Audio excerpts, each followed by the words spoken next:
Oh yeah. Alright, people, it's your boy Smarkmix once again. I hope we're doing marvelously well. We will be talking about drum bass mixing today.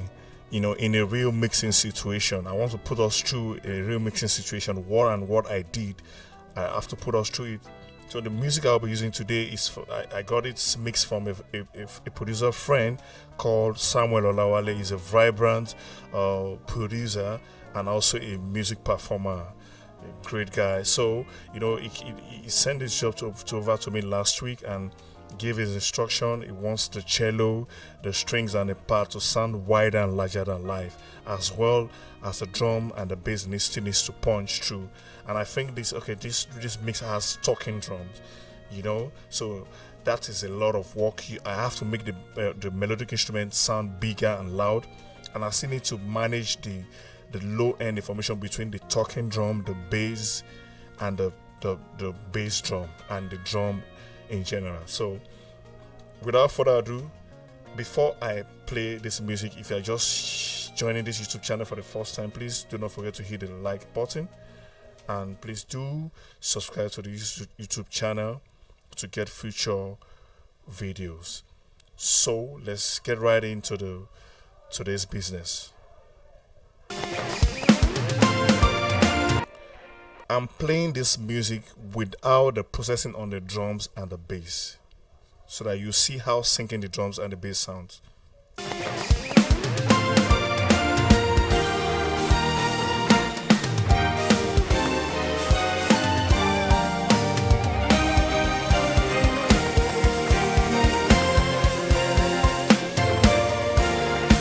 So let me put on the drums and the bass processing.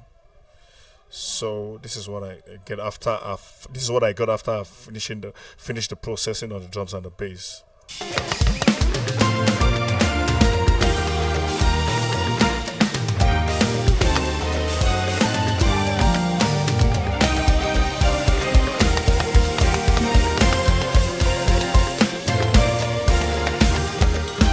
So I want to make this video very short, so let me just run us through what I did quickly. So basically on the drums, all I did on the drums is just to do some sweetening, some EQ processing, just to do some high boosting here and there.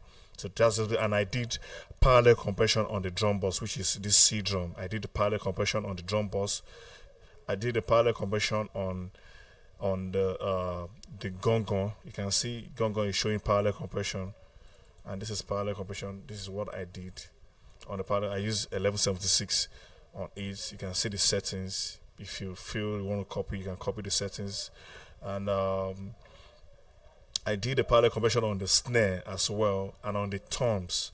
So basically, and on this channel, this drum M, I call it my drum mix. So it's just an analog coloration. It's an analog coloration I use for the drums, like a saturation kind of effect on the drums. So that's just basically what I did on the drums. And I did something here on the drum and bass boss. If you followed my last video, I discussed something about when I was talking about the routing and the mixing template. I talked about the drum and bass, where I put a soft clipper on the drum and bass boss to chop off some peaks from the drum and bass, so that I won't be getting too much information into my stereo bus. So that's just that about that. So let me just quickly run to bass and show you what I did on the bass to make the bass cut through well. When I got the bass, I got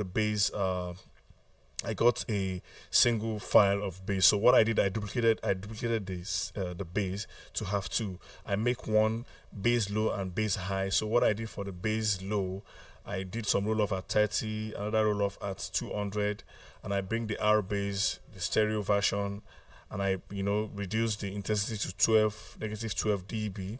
So for the eyes, for the bass eye, because I needed the bass to cut through the mix.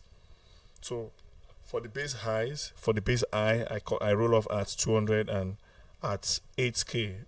So okay, at 8K, and I did put a camel crusher.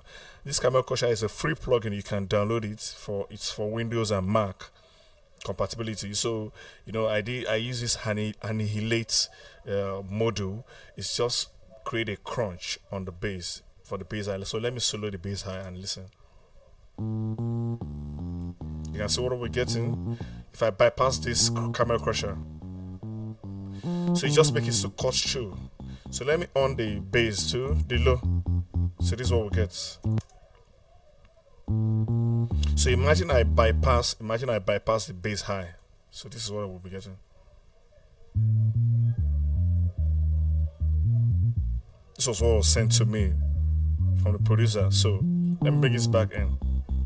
So I went further to the mix, to the bass boss. So what I now did, I came to the bass boss. Where's my bass? Okay, this is my bass boss. So on my bass boss, I did I put a compression to just to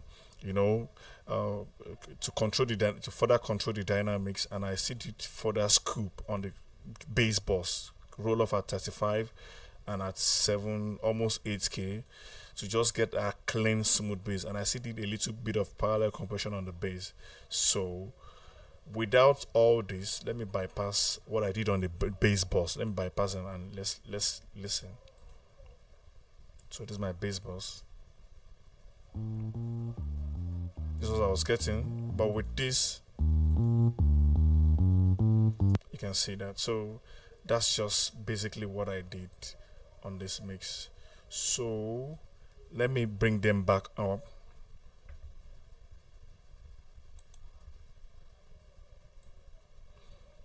And bring the mix back.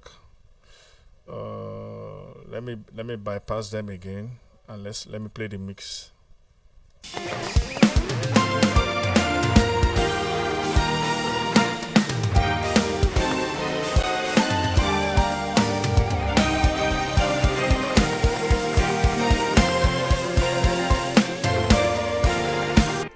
So okay, one very last thing. When I did the bass low and the bass high, I've created a duplicate. So automatically I began to run into phasing issues. So what I did was I flipped the phase of the bass high. I flipped the phase. This is a polarity switch. So by the time I flipped the phase, I got that solid bass back into the mix. So let me bring back the elements, the processing I did on the mix, on the drum and the bass, and let's hear for the last time.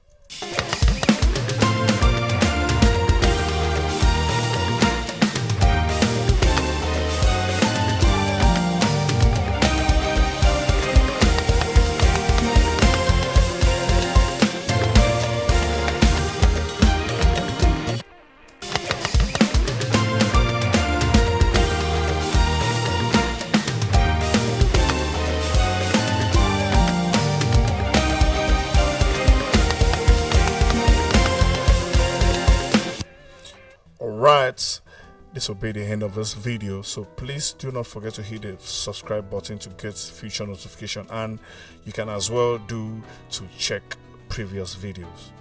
Thank you.